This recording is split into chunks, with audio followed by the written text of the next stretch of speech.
ओम शांति। अॼु जी मुरली तारीख़ आहे 23/7/2025। अॼु मिठा मिठा बाप दादा चवनि था, मीठे मीठे ॿार जॾहिं समय मिले त एकांत में वेही वीचार सागर मंथन करो। जो पॉइंट्स ॿुधा आहियो उनखे रिवाइज़ करो। प्रश्न: तव्हांजी यादि जी यात्रा पूरी कॾहिं थींदी? उत्तर: जॾहिं तव्हांजी कोई बि कर्मेंद्री दुख न ॾींदी, कर्मातीत अवस्था थी वञे, तॾहिं यादि जी यात्रा पूरी थींदी। हाणे तव्हांखे पूरो पुरुषार्थ करिणो आहे, ना उमेद न ठहिणो, सर्विस ते तत्पर रहणो। हाणे असांखे पूरो पुरुषार्थ करिणो आहे, ना उमेदवार न ठहिणो आहे, सर्विस ते तत्पर रहणो आहे। ओम शांति। मिठे मिठे ॿार आत्म अभिमानी थी करे वेठा आहियो न। ॿार सम्झंदा आहिनि अॼुकल्ह असां देह अभिमानी रहिया आहियूं। हाणे देही अभिमानी थी रहण जे लाइ महिनत करणी पवंदी आहे।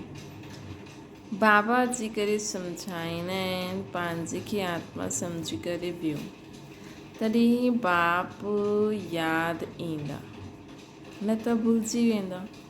यादि न कंदव त यात्रा कीअं करे सघंदव, पाप कीअं कटंदा, घाटो पइजी वेंदो। इहे त घड़ी घड़ी यादि करो, इहा आहे मुख्य ॻाल्हि। बाक़ी त पाप अनेक प्रकार जी युक्तियूं बतलाईंदा आहिनि।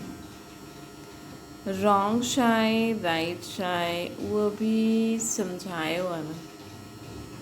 बाबा त ज्ञान जो सागर आहे, भक्ति खे बि ॼाणंदा आहिनि। ॿारनि खे भक्ति में छा छा करिणो पवंदो आहे सम्झाईंदा आहिनि। यज्ञ तप आदि करिणो आहे, इहे सभु भक्ति आहे। भल बाबा जी महिमा कंदा आहिनि, परंतु उल्टी। वास्तव में श्री कृष्ण जी महिमा बि पूरी न ॼाणंदा आहिनि। हर हिकु ॻाल्हि खे सम्झणो खपे न। जीअं श्री कृष्ण खे वैकुंठनाथ चइबो आहे, अच्छा बाबा पुछंदा आहिनि श्री कृष्ण खे त्रिलोकीनाथ चइबो आहे? गायल बि आहे त्रिलोकीनाथ। हाणे त्रिलोकी जे नाथ अर्थात टिनिनि लोकनि, मूल वतन, सूक्ष्म वतन, स्थूल वतन। तव्हां ॿारनि खे सम्झाइबो आहे तव्हां ब्रह्मांड जा बि मालिक आहियो। तव्हां ॿारनि खे सम्झाइबो आहे कि तव्हां ब्रह्मांड जा बि मालिक आहियो। श्री कृष्ण ईअं सम्झंदो हूंदो कि असां ब्रह्मांड जा मालिक आहियूं? न, उहो त वैकुंठ में हुया। वैकुंठ चइबो आहे स्वर्ग, नई दुनिया खे। त वास्तव में त्रिलोकीनाथ त कोई बि न आहे। बाबा राइट ॻाल्हि सम्झाईंदा आहिनि। टिनि लोकनि, टे लोक त आहिनि। ब्रह्मांड जो मालिक शिव बाबा, तव्हां बि। सूक्ष्म वतन जी त ॻाल्हि ई न आहे। स्थूल वतन में बि उहो मालिक न आहे, न कि स्वर्ग न नर्क जा मालिक आहिनि शिव बाबा। छोजी श्री कृष्ण आहे स्वर्ग जो मालिक, नर्क जो मालिक आहे रावण। इनखे रावण राज्य चइबो न, आसुरी राज्य चइबो आहे। मनुष्य चईंदा बि आहिनि परंतु सम्झंदा न आहिनि। तव्हां ॿारनि खे बाप वेही सम्झाईंदा आहिनि। रावण खे त 10 सीस ॾींदा आहिनि, 5 विकार स्त्री, 5 विकार पुरुष। हाणे 5 विकार त सभिनि जे लाइ आहिनि, सभु आहिनि ई रावण राज्य में। हाणे तव्हां श्रेष्ठाचारी ठहींदा आहियो। बाप अची करे श्रेष्ठाचारी दुनिया ठाहींदा आहिनि। एकांत में वेहण सां ईअं वीचार सागर मंथन हलंदो। छा वीचार सागर मंथन हलंदो? कि बाबा असांजे लाइ श्रेष्ठाचारी दुनिया ठाहिणा आहिनि। बाबा असांजे लाइ श्रेष्ठाचारी दुनिया ठाहिणा आहिनि। बाबा अची करे श्रेष्ठाचारी दुनिया ठाहींदा आहिनि। उन पढ़ाई जे लाइ बि स्टूडेंट एकांत में किताब खणी वञी पढ़ंदा आहिनि। तव्हांखे किताब त पढ़ण जी दरकार न आहे न। हा, तव्हां पॉइंट्स नोट कंदा आहियो, इन जे लाइ रिवाइज़ करिणो खपे। इहे ॾाढी गुह्य ॻाल्हियूं आहिनि सम्झण जी। बाबा चईंदा आहिनि अॼु तव्हांखे गुह्य ते गुह्य नई पॉइंट्स सम्झाईंदो आहे। पारसपुरी जा मालिक त लक्ष्मी नारायण आहिनि, ईअं बि न चईंदासीं कि विष्णु आहे। विष्णु खे बि कोई सम्झंदा न आहिनि कि हीअ लक्ष्मी नारायण आहे। हाणे तव्हां शॉर्ट में एम ऑब्जेक्ट सम्झाईंदा आहियो। ब्रह्मा सरस्वती कोई आपस में मेल फीमेल न आहिनि। ये त प्रजापिता ब्रह्मा आहे। प्रजापिता ब्रह्मा खे ग्रेट ग्रेट ग्रैंड फादर चइबो आहे। शिव बाबा खे सिर्फ़ु बाबा ई चईंदासीं, बाक़ी सभु आहिनि ब्रदर्स। एतिरा सभु ब्रह्मा जा ॿार सभिनि खे मालूम आहे असां सभु भॻवान जा ॿार ब्रदर्स आहियूं। पोइ देह जे अनुसार असां सभु भाउ भेण आहियूं। प्रजापिता साईं त पूरी दुनिया जी वंशावली निकिती आहे न। हाणे असां ब्राह्मण, पोइ असां ई देवता ठाहींदासीं, पोइ क्षत्रिय, पोइ वैश्य, पोइ शूद्र। परंतु उहा निराकारी दुनिया आहे। हाणे तव्हां ब्राह्मण ठहिया आहियो न। नई दुनिया सत्य खे चइबो आहे। हाणे तव्हां ब्राह्मण ठहिया आहियो, नई दुनिया सत्य खे चइबो आहे। इन जो नाम पोइ पुरुषोत्तम युग रखियो आहे।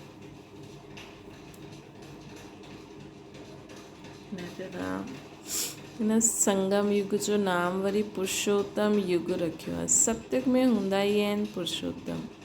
ये ॾाढी वंडरफुल ॻाल्हियूं आहिनि। तव्हां नई दुनिया जे लाइ तयारु था थियो। हिन संगम ते ई तव्हां पुरुषोत्तम ठहींदा आहियो। हिन संगम ते ई तव्हां पुरुषोत्तम ठहींदा आहियो। चईंदा आहिनि न असां लक्ष्मी नारायण ठहींदासीं, त हिन समय असां पुरुषोत्तम ठहूं था, अर्थात श्री लक्ष्मी श्री नारायण जहिड़ा ठहूं था। इहे सभिनि खां उत्तम पुरुष आहिनि। उन्हनि खे पोइ देवता चइबो आहे। उत्तम ते उत्तम नंबर 1 लक्ष्मी नारायण। पोइ नंबरवार तव्हां ॿार ठहींदा। सूर्यवंशी घराने खे उत्तम चईंदासीं न। नंबर 1 त आहिनि, आहिस्ते आहिस्ते कला कम थींदी वेंदी आहे। उत्तम ते उत्तम नंबर 1 लक्ष्मी नारायण। पोइ नंबरवार तव्हां ॿार ठाहींदा। सूर्यवंशी घराने खे उत्तम चईंदासीं। सूर्यवंशी घराने खे उत्तम चईंदासीं। नंबर 1 त आहे न, आहिस्ते आहिस्ते कला कम थींदी वेंदी आहे। हाणे तव्हां ॿार नई दुनिया जो महूरत कंदा आहियो। जीअं नयो घरु तयारु थींदो आहे त ॿार ख़ुशि थींदा आहिनि न, महूरत कंदा आहिनि। तव्हां ॿार बि नई दुनिया खे ॾिसी ख़ुशि थींदा आहियो, महूरत कंदा आहियो न। लिखियलु बि आहे सोने जे फूलनि जी वर्षा थींदी आहे, है न। लिखियलु बि आहे सोने जे फूलनि जी वर्षा थींदी आहे। सोने जे फूलनि जी वर्षा थींदी आहे। तव्हां ॿारनि खे केतिरी ख़ुशी जो पारो चढ़णो खपे। तव्हांखे सुख ऐं शांती ॿई मिलंदा आहिनि। ॿियो कोई न आहे जंहिंखे एतिरो सुख शांती मिले। ॿिए धर्म ईंदा ई आहिनि त द्वैत थी वेंदा आहिनि। तव्हां ॿारनि खे अपार ख़ुशी आहे असां पुरुषारत करे ऊच पद पायूं। ईअं न कि जो तक़दीर में हूंदो सो मिलंदो, पास थियणो हूंदो त थींदासीं न। हर ॻाल्हि में पुरुषारत ज़रूरु करिणो आहे। पुरुषारत न पहुचंदो त चई ॾींदा आहिनि जो नसीब में हूंदो। पोइ पुरुषारत करण ई बंदि थी वेंदो, है न। बाबा चईंदा आहिनि तव्हां माताउनि खे केतिरो ऊच ठाहींदो आहियो। बाबा चईंदा आहिनि कि हाणे नई दुनिया जो महूरत कंदासीं,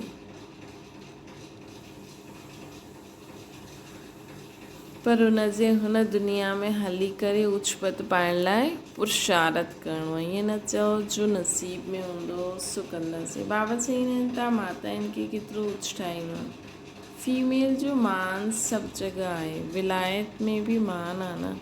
हिते बि हिते अगरि बची पैदा थी त उल्टो मुंहिंजो उल्टी चारपाई करे ॾिने।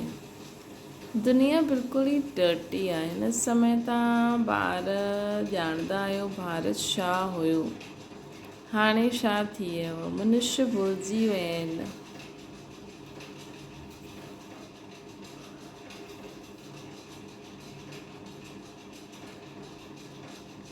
मनुष्य भुलिजी विया आहिनि, सिर्फ़ु शांती शांती मांगता रहंदा आहिनि, विच में शांती खपे। तव्हां इहे लक्ष्मी नारायण जो चित्र ॾेखारियो। इन्हनि जो राज्य हुयो त पवित्रता सुख शांती हुई। तव्हांखे अहिड़ो राज्य खपे? मूल वतन में त विश्व में शांती न चईंदासीं न। विश्व में शांति त हिते ई हूंदी न। देवताउनि जो राज्य सॼे विश्व में हुयो।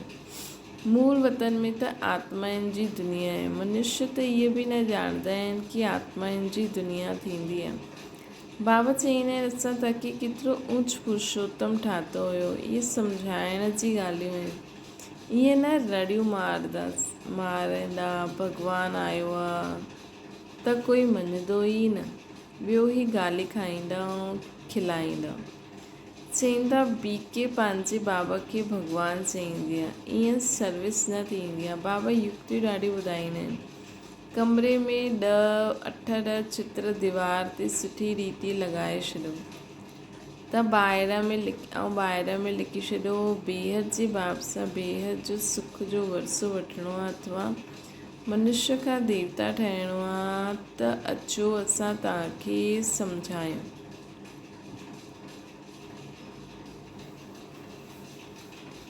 अहिड़ा ॾाढा अचण लॻी वेंदा, आपे ई ईंदा वेंदा। अगरि असां ईअं लिखंदासीं त बेहद जे बाब खां बेहद जो सुख जो वरसो वठिणो आहे अथवा मनुष्य खां देवता ठहिणो आहे त अची करे सम्झो। ईअं ॾाढा अचण लॻी वेंदा, आपे ई ईंदा वेंदा। विश्व में शांती त हुई न। हाणे एतिरा ढेर धर्म आहिनि। तव्हां तमो प्रधान दुनिया में हाणे एतिरा ढेर धर्म आहिनि। तमो प्रधान दुनिया में शांती कीअं थी सघंदी आहे? विश्व में शांती उहो त भॻवान ई अची करे सघंदो आहे। शिव बाबा ईंदा आहिनि, ज़रूरु कुझु सौगात लाहींदा हूंदा न। हिकु ई बाप आहे, एतिरो परियां खां ईंदा आहिनि। इहे बाबा ई हिकु बार ईंदा आहिनि। एतिरो वॾो बाबा 5000 वर्ष खां पोइ हिते सृष्टि ते ईंदा आहिनि।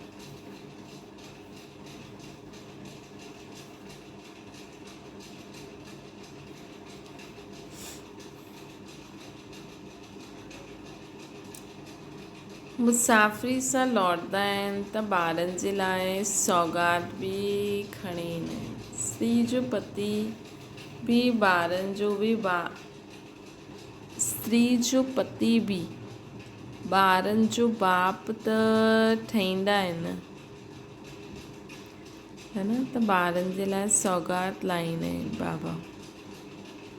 मुसाफ़िरी सां लौटंदा आहिनि त ॿारनि जे लाइ सौगात खणी ईंदा आहिनि न, जो माण्हू वेंदा आहिनि। स्त्री जो पति बि ॿारनि जो बाप बि त ठहींदो आहे न। पोइ दादा परदादा तरदादा ठहींदा आहिनि। इन्हनि खे तव्हां बाबा चईंदव, पोइ ग्रैंड फादर बि थींदो न, ग्रेट ग्रैंड फादर बि हूंदो। बिरादरियूं आहिनि न। एडम आदि देव नाम आहे, परंतु मनुष्य सम्झंदा न आहिनि। तव्हां ॿारनि खे बाबा वेही सम्झाईंदा आहिनि। बाबा द्वारा सृष्टि चक्र जी हिस्ट्री जोग्राफी खे तव्हां ॼाणे करे चक्रवर्ती राजा ठही वेंदा आहियो। बाबा द्वारा तव्हां सृष्टि चक्र जी हिस्ट्री जोग्राफी खे ॼाणे करे चक्रवर्ती राजा था ठहो।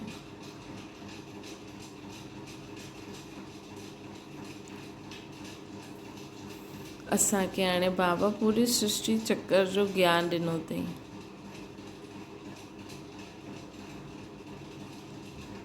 बाबा केतिरो प्यार सां ऐं रुचि सां पढ़ाईंदा आहिनि त एतिरो पढ़ाइणो खपे न, एतिरो पढ़णो खपे। जंहिं हिसाब सां बाबा असांखे पढ़ाईंदा आहिनि त असांखे पढ़णो खपे। सवेरे जो टाइम त सभु फ्री हूंदो आहे। सुबुह जो क्लास हूंदो आहे, अधु पोणो घंटो मुरली ॿुधी करे पोइ हली वञो। यादि त किथे बि करे सघंदा आहियो। इतवार जो ॾींहुं त छुटी आहे, सवेरे 2-3 घंटा वेही वञो, वेही रहो। ॾींहं में कमाई खे मेकअप करे वठो, पूरी झोली भरे वठो। टाइम त मिलंदो आहे न। माया जे तूफ़ान अचण सां यादि न करे सघंदा आहिनि। बाबा त बिल्कुलु सही सम्झाईंदा आहिनि। भक्ति मार्ग में केतिरा सत्संगनि में वेंदा आहिनि। श्री कृष्ण जे मंदर में, पोइ श्रीनाथ जे मंदर में, पोइ ॿिया कंहिंजे मंदर में वेंदा।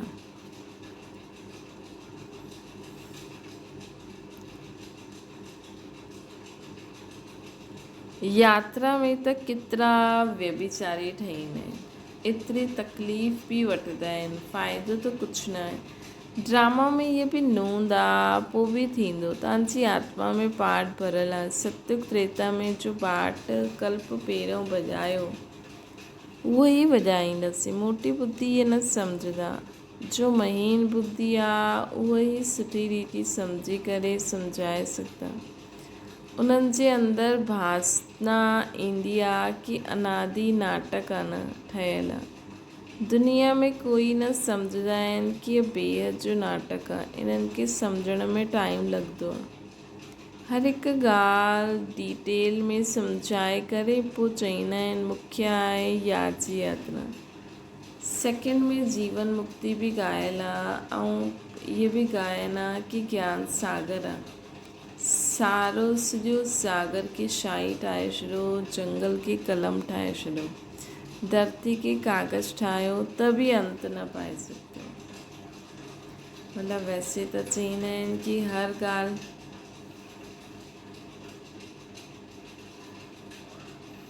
बाबा चईंदा आहिनि न, बसि सभु सम्झाए करे पोइ चईंदा आहिनि हाणे मूंखे यादि करो। सेकेंड में जीवन मुक्ति ॻायल आहे। पोइ इहो बि ॻायल आहे कि बाबा ज्ञान जा सागर आहिनि। शुरू खां वठी करे तव्हां केतिरो लिखंदा आया आहियो न, ढेर कागज़ थी वेंदा आहिनि। तव्हांखे कोई धक्को न खाइणो आहे। मुख्य आहे ही अलफ़। बाप खे मुख्य आहे ही अलफ़, बाप खे यादि करिणो आहे। हिते बि तव्हां ईंदा आहियो शिव बाबा वटि। शिव बाबा इन्हनि में प्रवेश करे तव्हांखे केतिरो प्यार सां पढ़ाईंदा आहिनि। कोई बि बड़ाई न आहे। बाबा चईंदा आहिनि मां ईंदो आहियां पुराणे शरीर में। कंहिं साधारण रीति शिव बाबा अची करे असांखे पढ़ाईंदा आहिनि। कोई अहंकार न आहे। बाबा चईंदा आहिनि तव्हां मूंखे चईंदा ई आहियो बाबा पतित दुनिया पतित शरीर में अचो, अची करे असांखे शिक्षा ॾियो। बाप चईंदा आहिनि तव्हां मूंखे चईंदा ई आहियो बाबा पतित दुनिया पतित शरीर में अचो, अची करे असांखे शिक्षा ॾियो। सतयुग में न सॾु कंदा आहिनि कि अची करे हीरे जवाहरातनि जा महलनि में वियो, भोजन आदि खायो। सतयुग में न सॾु कंदा आहिनि। बाबा चईंदा आहिनि। बाबा खे चलो असां सतयुग में बि चऊं था बाबा तव्हां हेॾी असांजे लाइ हेॾी सुठी दुनिया ठाहींदा आहियो त हुते असां सां गॾु हलिजो, है न। शिव बाबा खे चऊं असां सां गॾु हलिजो। त हाणे शिव बाबा खे असां चऊं था त शिव बाबा खे अचिणो पवंदो। पर शिव बाबा त चईंदा आहिनि मां ईंदो न आहियां। लेकिन असां त इनवाइट करूं था बाबा जी दुनिया में। बाबा खे इनवाइट, बाबा त मालिक आहिनि, कॾहिं बि अची सघंदा आहिनि, है न। शिव बाबा पर बाबा चईंदा आहिनि ड्रामा में नूंद ई न आहे। पर असां त बि चऊं था। शिव बाबा भोजन पाईंदा ई न आहिनि न। अॻियां सॾु कंदा हुया कि अची करे भोजन खाओ।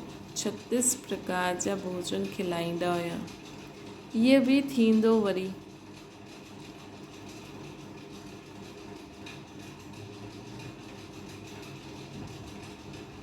है न, इहे बि थींदो वरी। अॻियां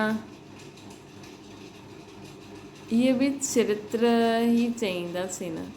श्री कृष्ण जा चरित्र छा आहिनि? उहो त सतयुग जो प्रिंस आहे।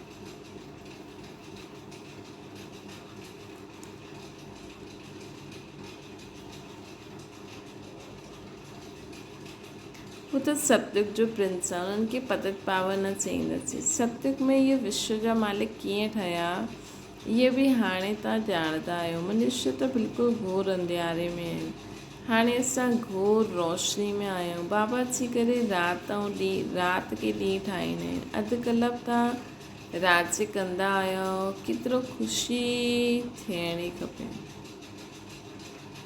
तव्हांजी यादि जी यात्रा पूरी तॾहिं थींदी जॾहिं तव्हांजी कोई बि कर्मेंद्री दोखो न ॾे।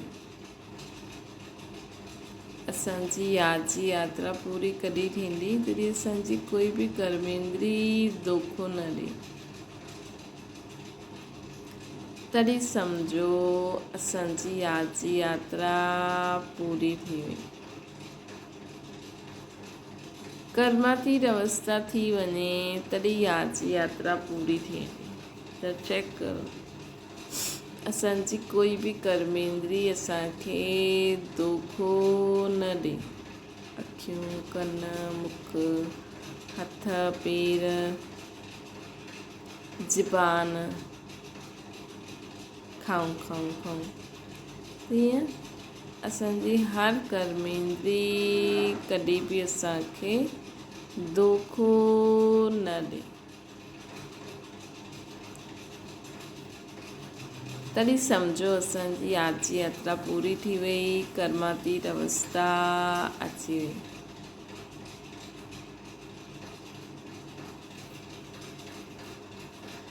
हाणे पूरी न थी आहे, हाणे तव्हांखे पूरो पुरुषार्थ करिणो आहे, ना उम्मीदवार न ठहिणो आहे। सर्विस ऐं सर्विस, बाबा ई अची करे बूढ़े तन में सर्विस करनि था न। बाबा करन करावन हार आहिनि। ॿारनि जे लाइ केतिरो फ़िकर रहंदो आहे न। इहे ठहिणो आहे, इहे ठाहिणो आहे, मकान ठाहिणो आहे। जीअं लौकिक बाप खे हद जा ख़्यालात रहंदा आहिनि न, वैसे पालौकिक बाप के बेहद जा ख़्यालात रहंदा आहिनि। तव्हां ॿारनि खे ई सर्विस करणी आहे। दिन प्रतिदिन ॾाढो ई सहज थींदो वेंदो आहे। जेतिरो विनाश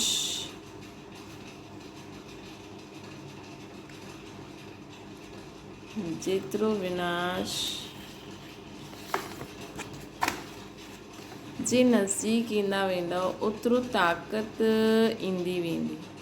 ॻायल बि आहे न, भीष्म पितामह आदि जे पिछाड़ी तीर लॻिया।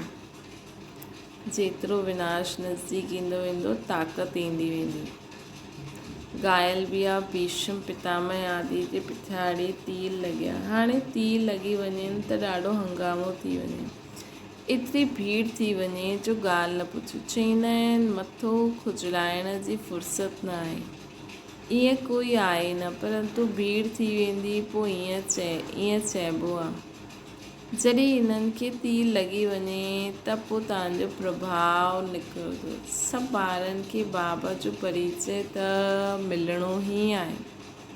तव्हां 3 पैर पृथ्वी में बि अविनाशी हॉस्पिटल ऐं गॉडली यूनिवर्सिटी खोले सघंदा आहियो। 3 पैर पृथ्वी मतिलबु 2 पेरनि जॾहिं वेहींदा आहियूं त हिकु वेहण जी जॻह ऐं 2 पेर ईअं अलती पलती मारे करे, त उहो 3 पैर थी। त असां ईअं वेही करे बाबा जी मुरली हलायूं, पूरे विश्व में लाइट माइट फैलायूं। त सोचो पूरे विश्व में असां ज्ञान ॿुधायूं था, शक्तियूं, गुण, बाबा जी किरनियूं पहुचायूं था। त थी वई न 3 पैर पृथ्वी। पैसो न आहे त हर्जो न आहे, चित्र तव्हांखे मिली वेंदा। सर्विस में मान अपमान, दुख सुख, ठंडी गर्मी सभु सहन करिणो पवंदो। कंहिंखे हीरे जहिड़ो ठाहिणु घटि ॻाल्हि आहे छा? बाबा कॾहिं थकंदा आहिनि छा? तव्हां छो थकंदा आहियो? जॾहिं बाबा कॾहिं थकंदा न आहिनि भल बाबा चईंदा आहिनि मां 2 युग विश्राम कंदो आहियां, पर बाबा त थकंदा न आहिनि, भले आत्मा बि थकंदी त आहे, तॾहिं त असांखे बाबा चईंदा आहिनि न, तॾहिं त आत्मा चईंदी आहे बसि हाणे मां करे करे मुंहिंजो शरीर थकिजी वियो आहे, मां बि थकिजी पई आहियां, है न। लेकिन बाबा त आत्मा ई आहिनि, बाबा त शक्तिशाली आहे, पर त बि बाबा थकंदा न, लेकिन त बि द्वापर युग खां हेॾी सर्विस कंदा आहिनि त थोरो समय त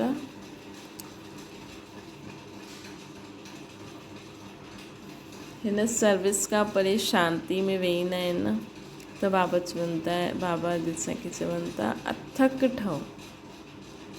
अच्छा मीठे मीठे सिकिल जे ॿारनि प्रति माता पिता बाप दादा जो यादि प्यार ऐं गुड मॉर्निंग। रूहानी बाप जी सभिनि रूहानी ॿारनि खे नमस्ते।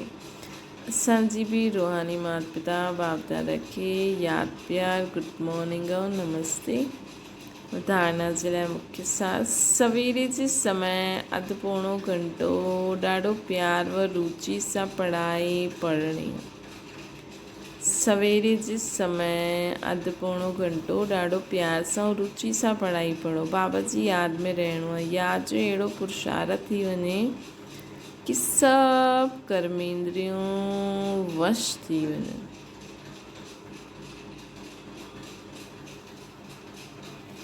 सभु कर्मेंद्रियूं वश थी वञनि। सर्विस में सुख दुख सुख मान अपमान गर्मी ठंडी सभु कुझु सहन करिणो पवंदो।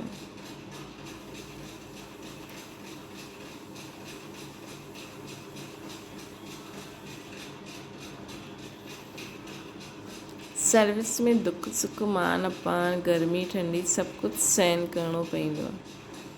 कॾहिं बि सर्विस में थकिणो न आहे, है न। कॾहिं बि सर्विस में थकिणो न आहे।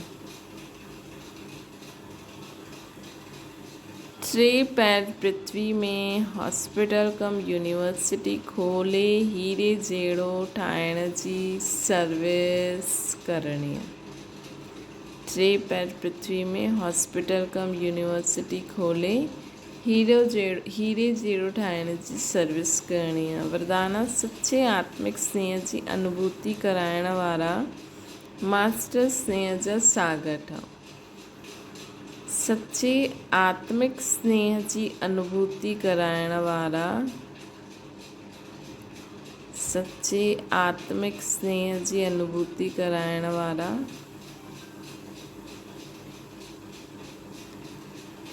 मास्टर स्नेह जा सागर ठहो। जीअं सागर जे किनारे वेंदा आहियूं त शीतलता जो अनुभव थींदो आहे, ईअं तव्हां ॿार मास्टर स्नेह जा सागर ठहो।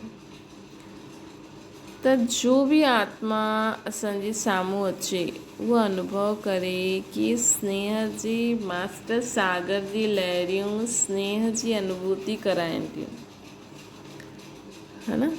बाबा चवनि था मास्टर स्नेह जा सागर ठहो। जो बि आत्मा तव्हांजे साम्हूं अचे उहो अनुभव करे कि स्नेह जी मास्टर सागर जी लहरियूं स्नेह जी अनुभूति कराइनि था। शिव जी अॼु जी दुनिया सचे आत्मिक स्नेह जी बुखी आहे। स्वार्थ स्नेह ॾिसी ॾिसी उन स्नेह जे सां दिलि उपराम थी वई आहे। स्वार्थी स्नेह ॾिसंदे ॾिसंदे उन स्नेह सां दिलि उपराम थी वई आहे। हिन करे आत्मिक स्नेह जी थोरी सी घड़ियुनि जी अनुभूतियुनि खे ई जीवन जो सहारो सम्झंदा।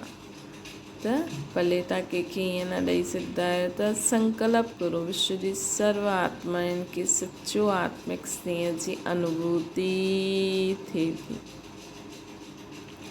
ये स्लोगन आहे ज्ञान धन सां भरपूर रहो त स्थूल धन जी प्राप्ति स्वतः थींदी वेंदी।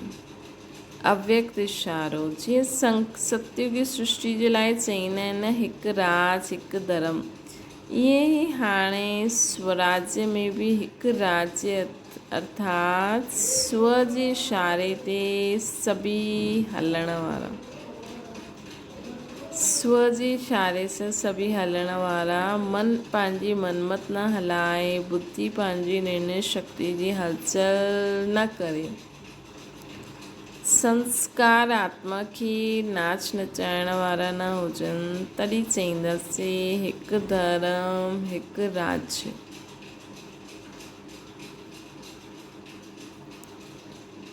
त अहिड़ी कंट्रोलिंग पावर धारण करो, यही बेहद सेवा जो साधन आहे। संस्कार आत्मा खे नाच नचाइनि, बुद्धि पंहिंजे हिसाब सां न हले, मन पंहिंजे हिसाब सां न हले। मन में उहे संकल्प अचे जो शिव बाबा खे ईंदा आहिनि, बुद्धि में उहे श्रेष्ठ मत रहे जो शिव बाबा जी बुद्धि में आहे।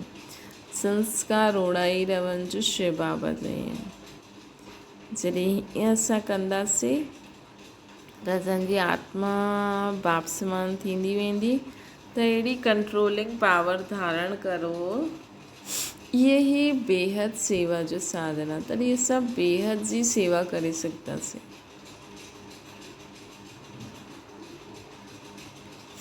है न, तॾहिं असां बेहद जी सेवा करे सघंदासीं। अच्छा, ओम शांति। बाबा खे यादि करो।